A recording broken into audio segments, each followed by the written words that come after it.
Hello my dear Rechi kitchen families, welcome to Rechi kitchen. எல்லாரும் எப்படி இருக்கிறீங்க? இன்னைக்கு நாங்கள் பார்க்க போகிற ரெசிபி என்ன பார்த்தீங்கன்னா உளுந்தங்கஞ்சி தான் பார்க்க போகிறோம். பாரம்பரியமான ஒரு ரெசிபி. வாங்க வீடியோக்குள்ளே போகலாம். Welcome to Rechu Kitchen. Let's make something yummy. Yeah, stir, stir, stir. அதுக்கு ஃபர்ஸ்ட்டுக்கு நான் 150 கிராம் உளுந்து எடுத்து ஊற வச்சிருக்கிறேன். ஒரு 2 மணித்தியாலம் ஊற வச்சிருக்கிறேன். அதே மாதிரி இந்த கப்பில் 3/4 கப் சுகர் எடுத்துருக்கிறேன். ஒரு 6லேருந்து ஒரு 10 ஏலக்காய் நான் எடுத்துருக்கிறேன். வாங்க இனி எப்படி செய்கிறேன்னு சொல்லி பார்ப்போம். ஃபர்ஸ்ட்டுக்கு இந்த ஏலக்காயை கொஞ்சமாக சுகர் சேர்த்து நல்லா அரைச்சி எடுத்துக்கொள்ளணும். அதுக்கு பிறகு இந்த உளுந்தை நல்லா பட்டு பதத்துக்கு அரைக்கணும். நல்ல தண்ணியாக நல்ல மா பதத்துக்கு அரைக்கணும். திட்டு அரைச்சிடக்கூடாது. நல்ல மா பதத்துக்கு அரைச்சி எடுக்கணும். எந்த ஒரு கட்டிகளும் இல்லாமல் அரைச்சி எடுக்கணும். பாருங்கள், இதே மாதிரி அரைச்சிட்டு நல்லா கையால் மிக்ஸ் பண்ணி விடுங்க. இதில் நான் அந்த கப்பில் கொஞ்சமாக தண்ணி சேர்த்து அதையும் மிக்ஸ் பண்ணி விடுறேன்.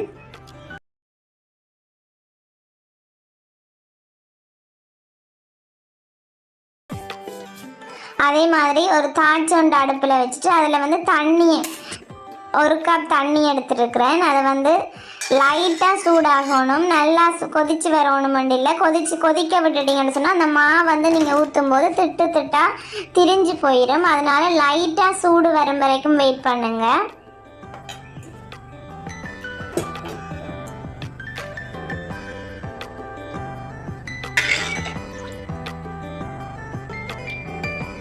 உங்களோட கை பொறுக்கிற சூட்டில் இருக்கணும்.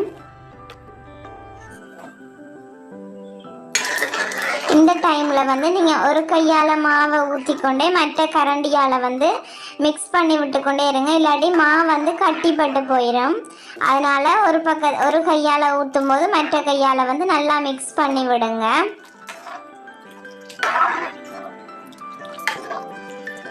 நல்லா மிக்ஸ் பண்ணி விடுங்க. இல்லாட்டி மா கட்டிப்பட்டு போயிடும். அதனால் நல்லா மிக்ஸ் பண்ணி விடுங்க. அடுப்பை நல்லா லோ ஃப்ளேமில் வச்சுக்கொள்ளுங்க.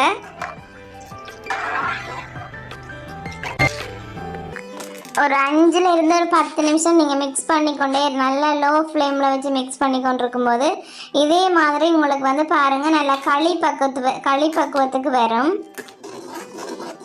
உங்களுக்கு கிண்டி கொண்டிருக்கவே தெரியும்.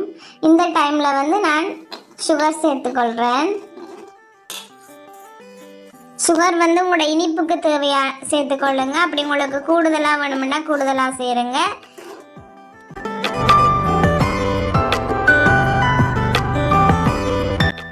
இந்த டைமில் நான் ஏலக்காவும் சுகரும் சேர்த்து அரைச்சி வச்சுருக்கிறேன். அதையும் சேர்த்துக்கொள்கிறேன். ஏலக்காய் வாசத்துக்காகத்தான்.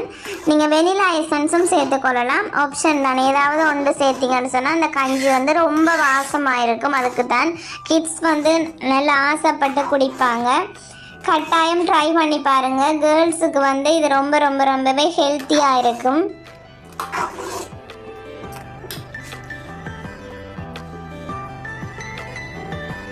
நான் எந்த ஒரு ஸ்வீட் ஐட்டம் செய்தாலும் கொஞ்சமாக உப்பு சேர்க்கிறது வழமை. என்னோட வீடியோஸ் பார்க்குற எல்லாருக்குமே தெரியும்.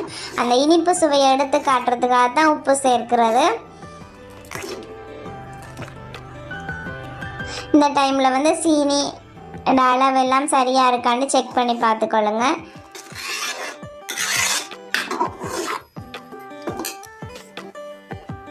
இதில் தேங்காம்பாவல் நல்லா கட்டி பாலாக முதல் பால் எடுத்து வச்சுருக்கேன். மிக்சியில் அரைச்சி முதல் பால் எடுத்து வச்சுருக்கேன். நல்லா கட்டியாக அதை சேர்த்துக்கொள்கிறேன்.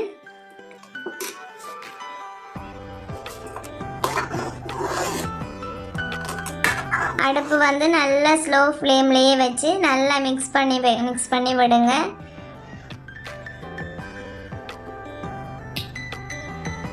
பாருங்க, இந்த பக்குவத்தில் இருக்கணும். ஓகே, கஞ்சி ரெடி ஆயிடுச்சு. இந்த வீடியோ பிடிச்சிருந்தா லைக் பண்ணுங்க, கமெண்ட் பண்ணுங்க, ஷேர் பண்ணுங்க. மறக்காம ரெச்சி கிச்சனை சப்ஸ்கிரைப் பண்ணிக்கொள்ளுங்க. தேங்க்யூ. நெக்ஸ்ட் வீடியோவில் சந்திப்போம்.